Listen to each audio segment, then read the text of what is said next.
This is the School Success Podcast, a podcast for school leaders to learn from other school leaders what's working and what's not, and to get inspiration and encouragement, as well as strategies to grow school enrollment, connect with families, retain teachers, recruit teachers, and everything in between. You guys are heroes, and I cannot thank you enough for pouring into this next generation that's coming behind us. My goal is you will take at least one thing away from every episode that you can take back to your school to make it better than it is right now. Please enjoy the School Success Podcast.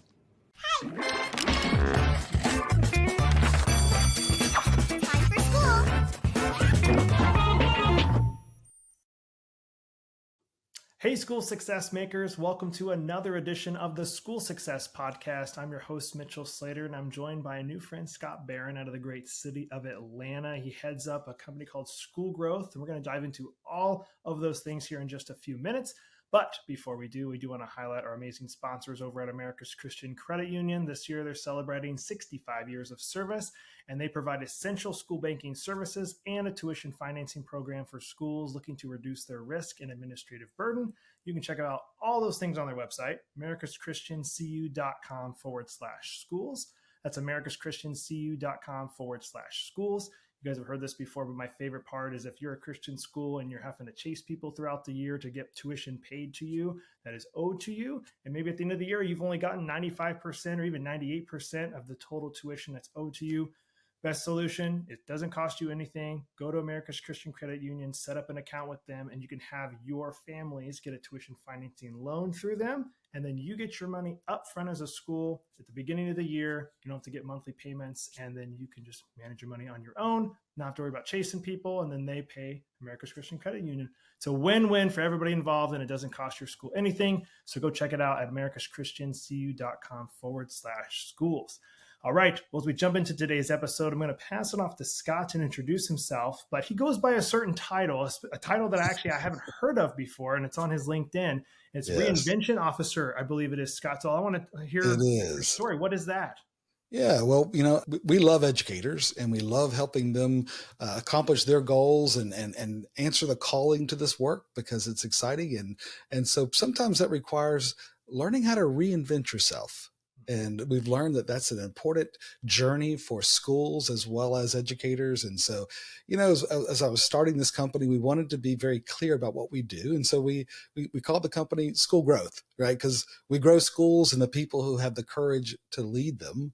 And we get to, it was sort of my company, so I get to pick my title. And so I wanted it to be something that popped a little bit. And it's Chief Reinvention Officer. It's really helping schools as well as education leaders figure out how to choose their ideal path in life, right? And sometimes we go through challenges, we go through sometimes disruptions, and sometimes we have to kind of change our story and change who we are. And that's sort of the joy of the work, is giving them a pathway to do that and loving them through that journey together.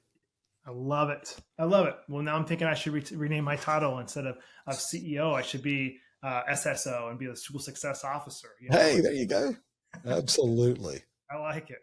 Well, I always start with the same kind of basic question to get started, Scott. It's just, if I was to come to Atlanta, which is it's where you're living, where you're from, if we were to do something fun, you're like, Mitchell, you got to do this to experience Atlanta. What would you say I need to do to experience everything the area has to offer? Oh boy, Atlanta has become such a diverse community, and so we're kind of up on the north side towards the mountains of North Georgia. We get to fly out of the Atlanta airport, which is a beautiful thing. Of course, when people talk about Atlanta, usually it's the airport, and sometimes that's said with not the best tone of voice. It's the Atlanta airport, right? It's not very positive. But the great thing about the airport is you get direct flights everywhere. There's no layovers, right? It doesn't matter if you're going to any of the states or to South America or Europe or other places. So that's kind of convenient for someone who travels a lot. And we get, of course, to travel. My wife and I travel about 46 weeks out of the year, but trying to being where the educators are, speaking at conferences and with faculty and leading retreats with different leadership teams and boards and helping them figure it out, right? I mean, that's part of the journey. So Atlanta, you got to go to a Braves game, especially these last few years. It's been kind of fun to be a Braves fan. So I think they've now won the pennant 6 years in a row now, that they're, doing the same thing back in the 90s. And so it's kind of cool to be a Braves fan now. If they could just get to the World Series, that would be beautiful, but we'll see how that goes. But we love going to Braves games. And so I would say that's a great thing to do. Going to the aquarium is another thing. The world of Coke, and of course the civil rights museum. So the other things that are here is really cool as well. So there's a lot of story around Atlanta. Okay, well, I love it. Well, I'll write all those down. The only thing I've done really in Atlanta that I remember is I have been to the old Georgia Dome, and it was a few years ago. I walked the old Olympics area that they had made back in, was that late 90s, 98 or something? It was whatever. 94. 94, yeah. And so walked that, and then went to a college, it's a Chick-fil-A bowl. I remember it was a college bowl game. Went to watch Duke, Texas A&M when Johnny Football was playing for Texas A&M, and that was super fun. That was just good memories. Well, as we dive in, I would love to hear a little bit about yourself. I know you kind of already mentioned it, but your title, your company.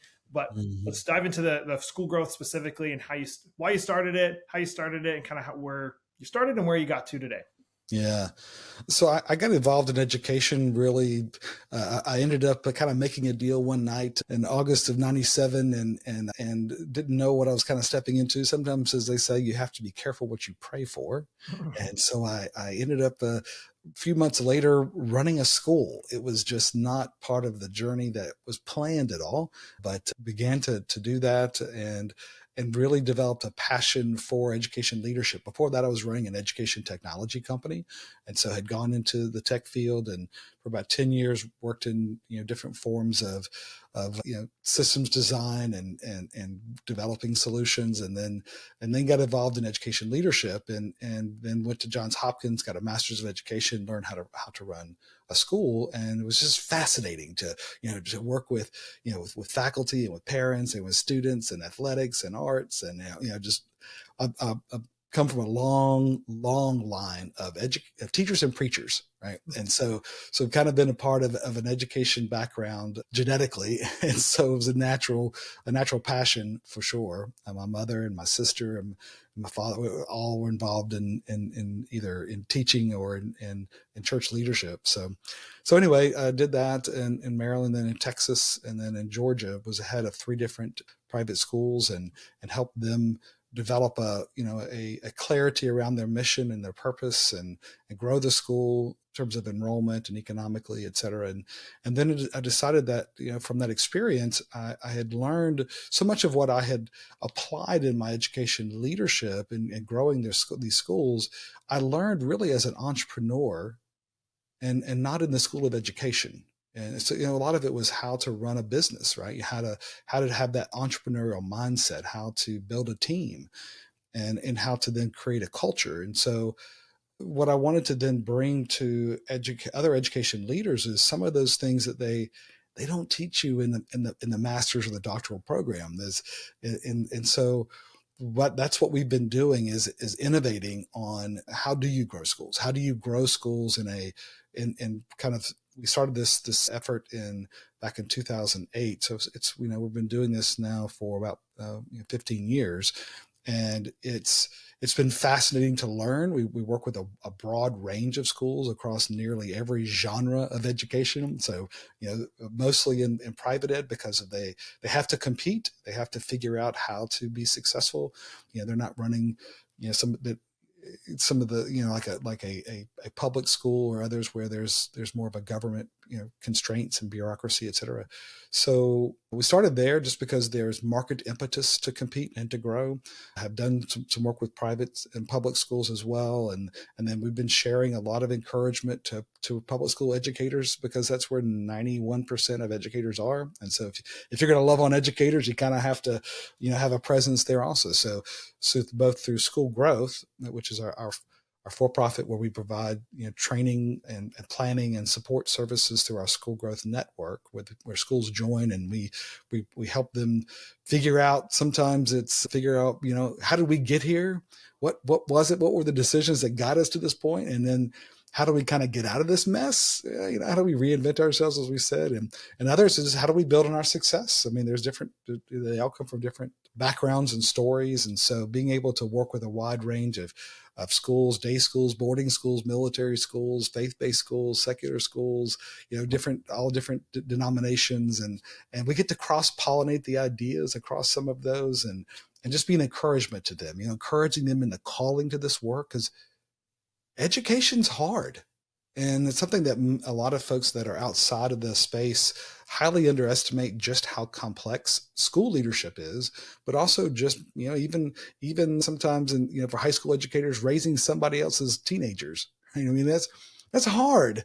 You're going through all these different phases. And so what we provide is a pathway to not only growing their school, but also finding greater joy in the work. Because this is a calling, it is a noble calling first.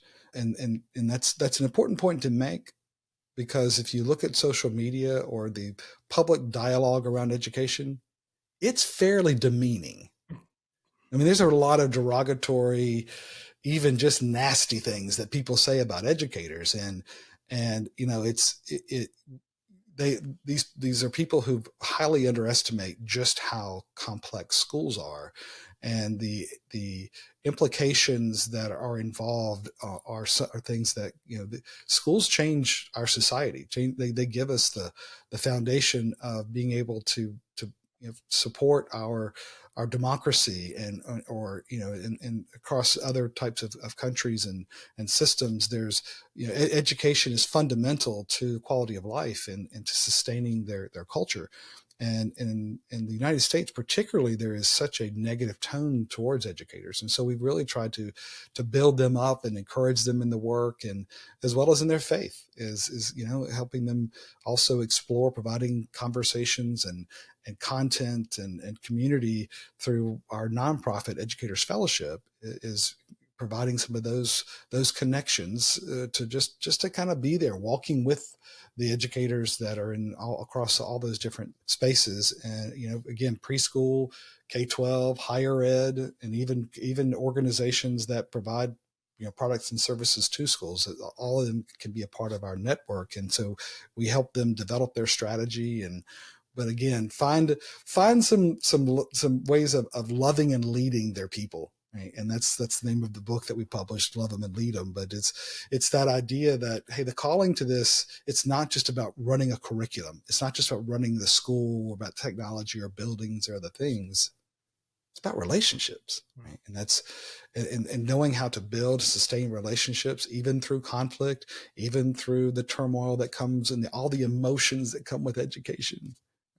Knowing how to sustain those relationships and trust is a vital part of school leadership, and is something that requires a level of wisdom and emotional maturity and intelligence that, not everybody comes with that. And so we try to provide the support and the resources to build that up, to build that capacity, as well as in the board and the leadership team and the faculty, the whole system.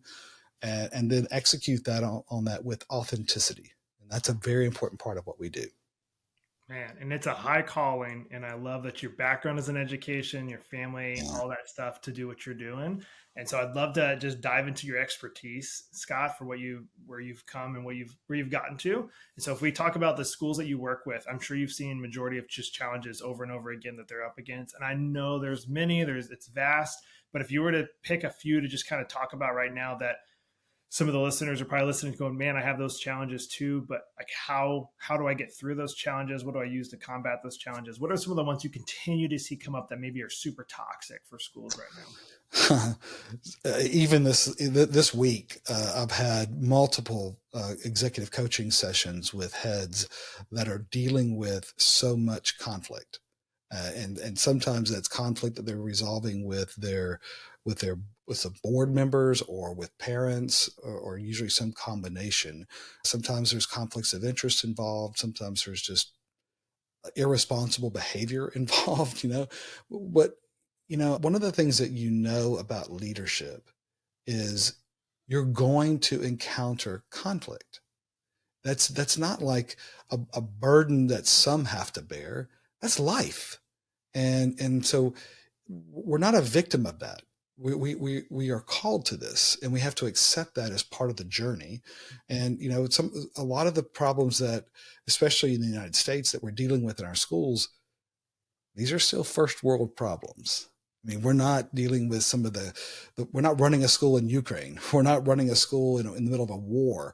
We're not helping families recover from, recently there was a lot of flooding over in Libya. We're not dealing with a lot of these situations.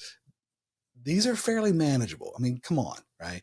And so it's one of those things where, conflict is inevitable. Jesus dealt with conflict constantly and provided a lot of modeling of how do you handle that? How do you learn to let it go? Right? I know our elementary teachers who may be listening to this know that song from Frozen, right? Let it go, right? And in education space, the ability to navigate through conflict, number one, to accept it as part of the journey, and recognize that wisdom is always revealed in conflict. If you go back and read scripture, when Moses was tested, when Solomon was tested, when Paul was tested, it was always in conflict. And that's where you really grow as a leader, is in those moments where you're able to step up with a strong faith, intelligence, and a responsiveness that allows you to solve the problem, and you're not moving away from it, because one of the things we know about conflict is conflict avoided is not conflict healed. Right? You can't run from it. You have to step into it. You have to, and when I say step in, I mean step into the moment, not step into it. Step into the moment and own it and lead through it. Sometimes that requires an acknowledgement that we messed up. I mean, we thought something was going to work and we didn't. And in education, we sometimes have an educational arrogance where we're not willing to be vulnerable to say, hey, I'm sorry, right? You're right. That didn't work, right? So, one of the freedoms that you have, especially because I think your listeners, a lot of them are Christian school administrators. And so one of the beautiful things you have is to say, hey, this is a Christian school. It's not heaven. You have not been perfected yet.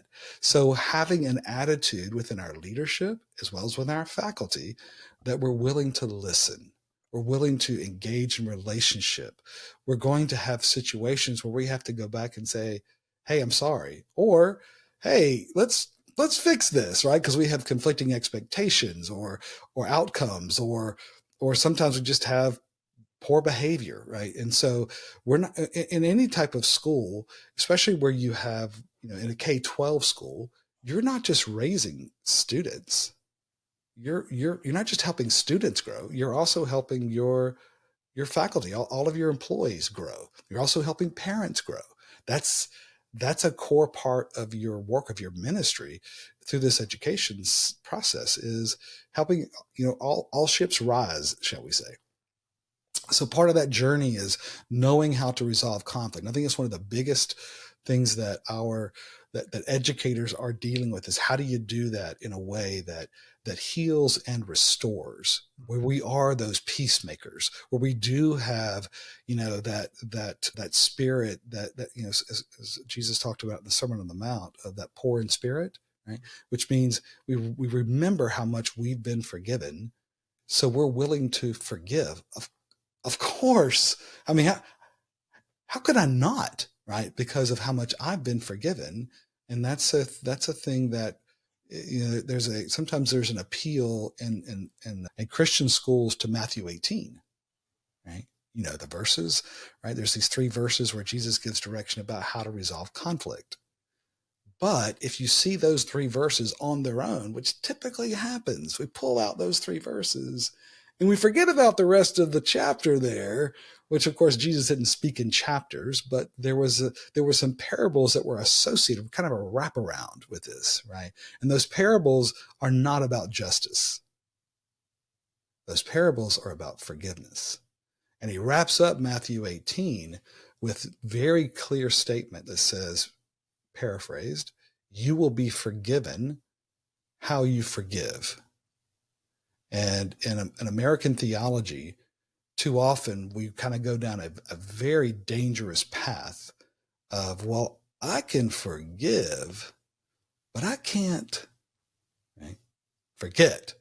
And that's not just a subtle nuance. That's a major problem, because when Mitchell, when you and I show up before Jesus at the end of time, I for sure don't want him to look at me and say, well, Scott, I can forgive, but I can't forget, right?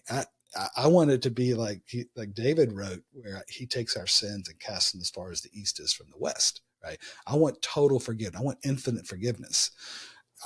I mean, because otherwise I'm in trouble, right? And so what we have to recognize is, as educators, particularly as Christian educators, because we've had the audacity to put Jesus's name on this, right? And sometimes our schools can be stuck in really mired in ungrace and unforgiveness, because we've forgotten to forget. Right? And if you forget that, man, that's not cool. That's not cool at all, because you've gone against, right, what Jesus gave us very explicit direction of our calling to forgive and move on, forget it, not see people through the lens of those things. Because in education, we're going to deal with people who can be really nasty. And a lot of Christians, unfortunately, during the years of COVID, the peak response to that, many of them compromised and lost their testimony over masks and vaccines. Wait, you were willing to give all that up over that?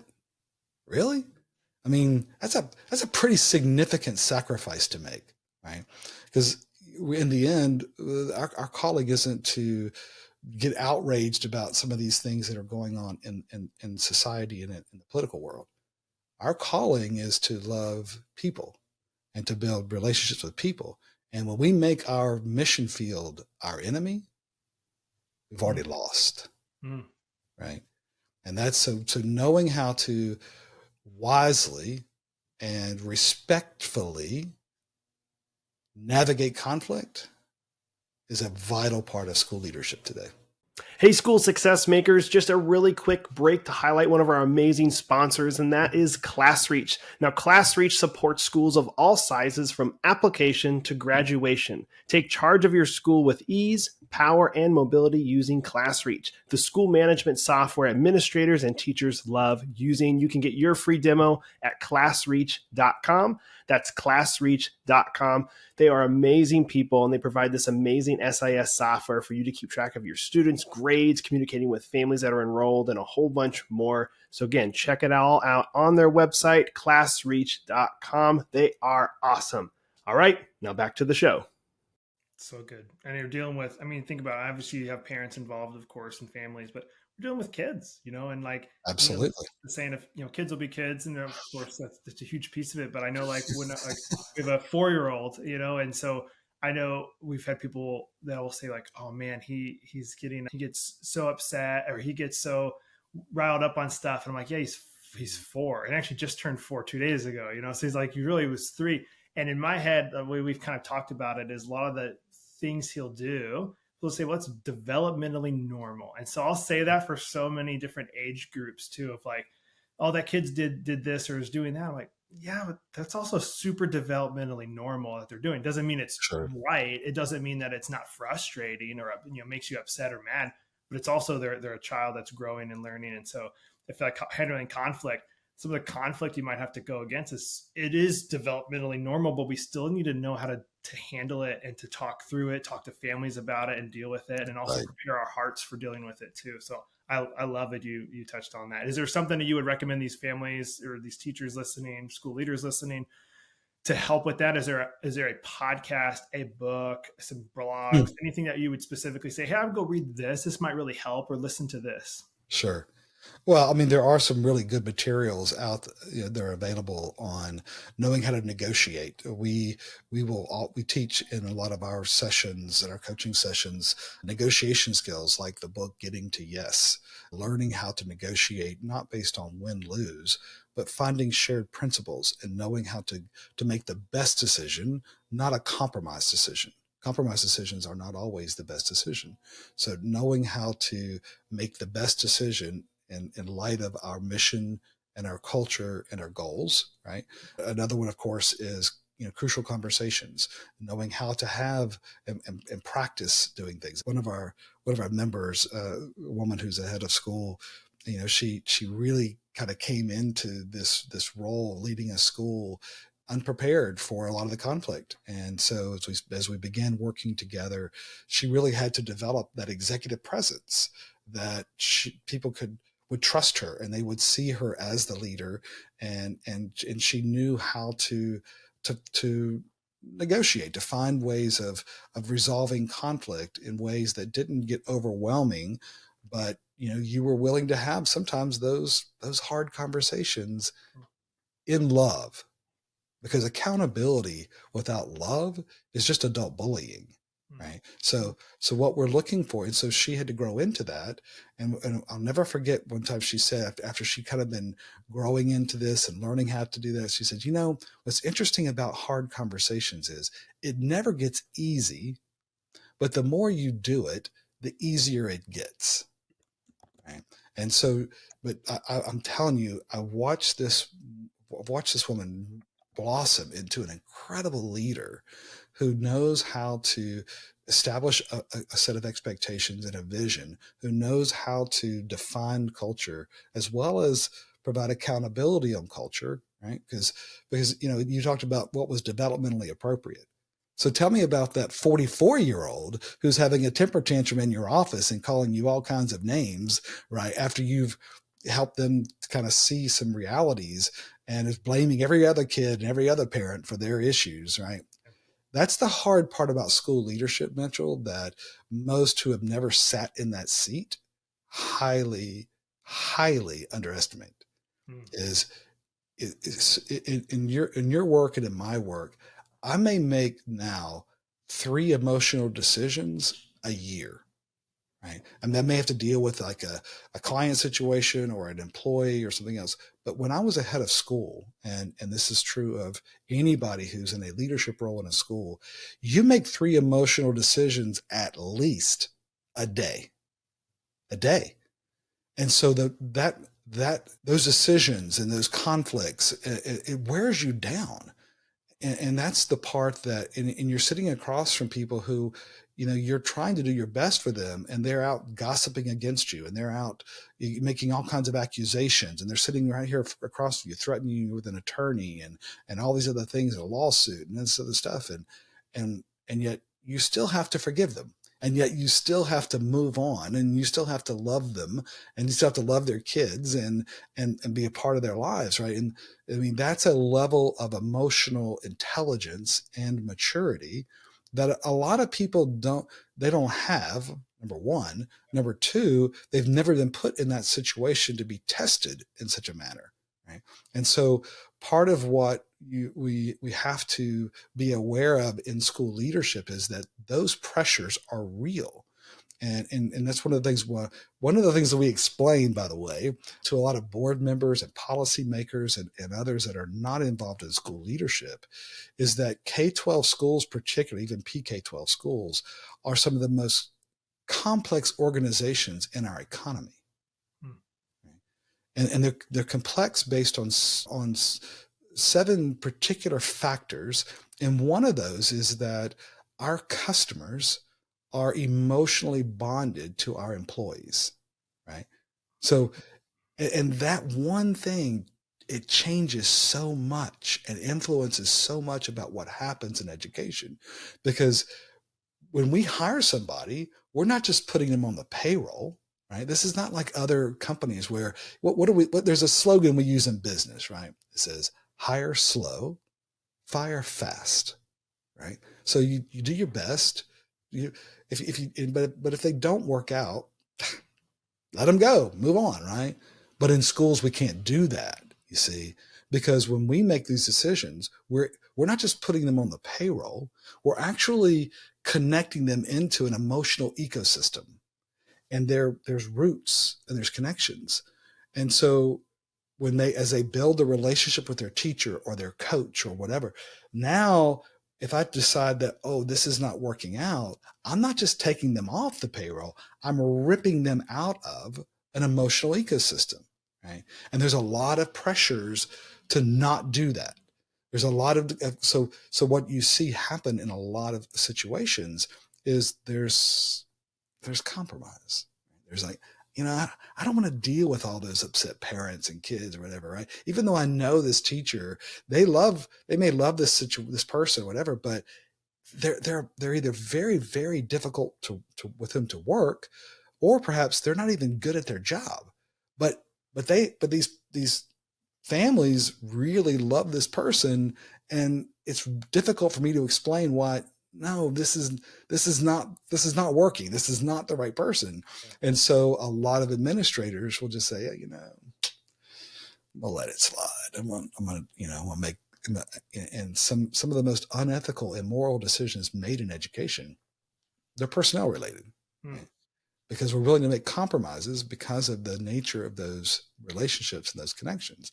Because in the school world, by the way, if we decide to let somebody go, if we decide we're not going to renew them for next school year, we are the only industry that I know of that would say, hey, Mitchell, I'm not going to have you back next year, but hey, I'm going to let you go ahead and work with our families, with our customers for a couple of months, right? So go ahead and just ruin our culture, right? Ruin the relationship, have at it, right?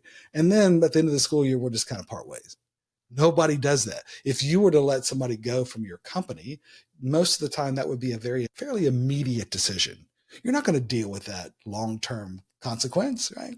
But in schools, even though it's not a law, it's not sort of mandated, but there is a industry-wide practice of doing that, of notifying someone, say in April or even March, that, hey, we're not going to have you back next year, but finish out this year. Just poison my culture, have at it, right? Yeah. And that causes less quality decisions, we'll say. Yeah, and it's one, dangerous, but two, you think about not just the K-12 private Christian school world, but even just the public school world. Teacher shortages are such a real thing, and people are having a hard time. So you're going to go, you know what? I'm just going to keep them because what if we get rid of them? We can't get anybody. It's like, well, that person is destroying the culture. It's harming kids because they're not really good at connecting with the kids. There's all these different things that makes you even more so, oh no, this is bad. Right. Holy smokes. All right. Well, we talked on that one really, really well. Now I don't want to be cut short on time, so I want to go into what would you give as like what's going really good? If there's something you've seen in a school going, man, if every school could just copy this one thing I saw this school do or multiple of these schools do, what would be something that's going really good that you'd like to share? For sure, it would be on building culture. And that does tie back to making better decisions around personnel, building the team, because my job as an administrator isn't just to employ educators, it's to employ the right educators, right? The ones who really want our mission and get our mission, the ones who also have the behavioral standards. And that's a vital part of creating culture, is having sort of a common sense and having agreement across the board of how we're going to interact with each other and our norms, our behavioral norms together, and having, teaching through those, coaching through those, and having accountability as well for those norms. That's really a powerful advantage, is if you can elevate the quality of your culture and your people to the point that there's a very high level of consistency. It is a sustainable competitive advantage, right?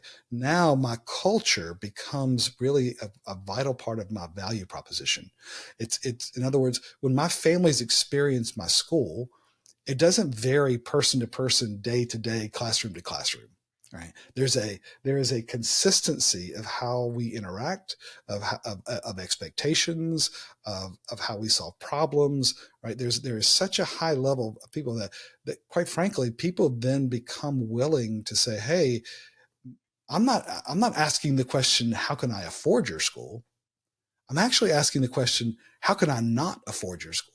Right? Because I mean, what you guys are doing is so incredible that I not only want to pay you to have my kids at your school, but I'd pay you to be my friend. I want to hang around with you guys. I want to be a part of this because there's such a joy you have in the work.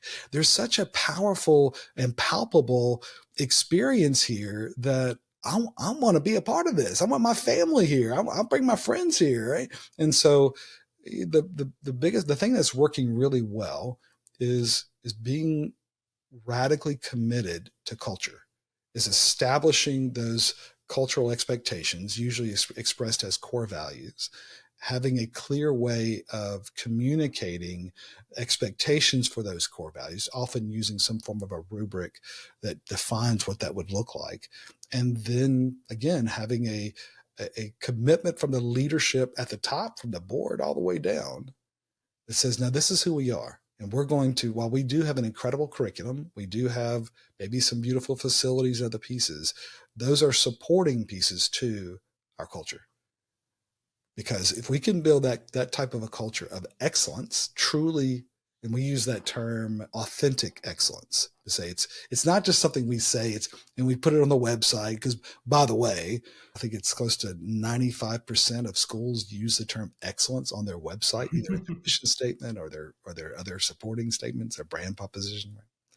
If we're going to be authentically excellent, right, then it's got to be true day to day, person to person, classroom to classroom, right? It can't drop off when I go from one classroom to the next.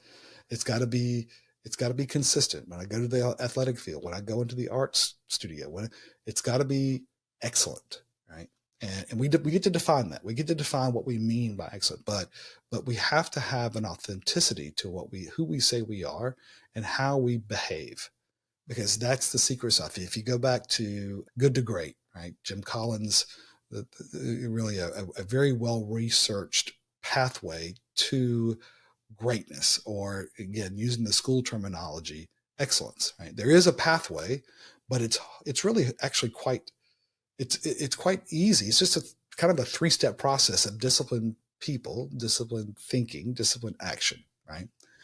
But there are significant constraints on school leaders in that journey. And so again, it's a known pathway, but taking it requires a significant level of courage and discipline. Everybody wants a secret sauce. Everybody wants a silver bullet, right? That they can kind of go to and say, if we just do this, this is just like spiritual growth. If you want to grow in your relationship with Christ, Mitchell, what do? Well, you pray, you go to worship, you tithe, you fast, you study your Bible, right? I mean, it's not a mystery. If you want to discipline your body, what do? Well, you work out, you get your steps in, you eat healthy, you get your rest. These are known disciplines. There's no mystery here.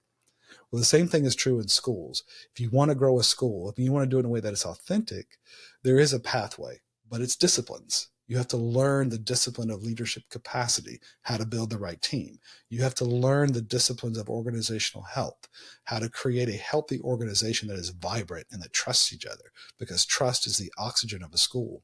And then you have to develop the disciplines of continuous improvement. You got to learn, you got to grow, you got to figure it out, you got to solve hard problems together. It's just disciplines. Man, solid stuff. I feel even weird asking you this final question because I feel like I just got a piece of advice already. But Scott, if you were to share one piece of advice as we wrap up the episode for the school leaders listening, what would that piece of advice be? Yeah, love the job and love the people. I mean, it's love them and lead them. I mean, I really would. That is something that there are many who approach this work with a drudgery, and they come at it as just perhaps a job. Love the work, embrace it.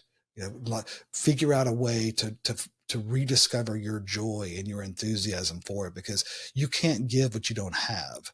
It's very difficult to be to lead schools and to give them a passion for learning, and even for learning truth and learning about a relationship with God when you're lacking in that joy yourself.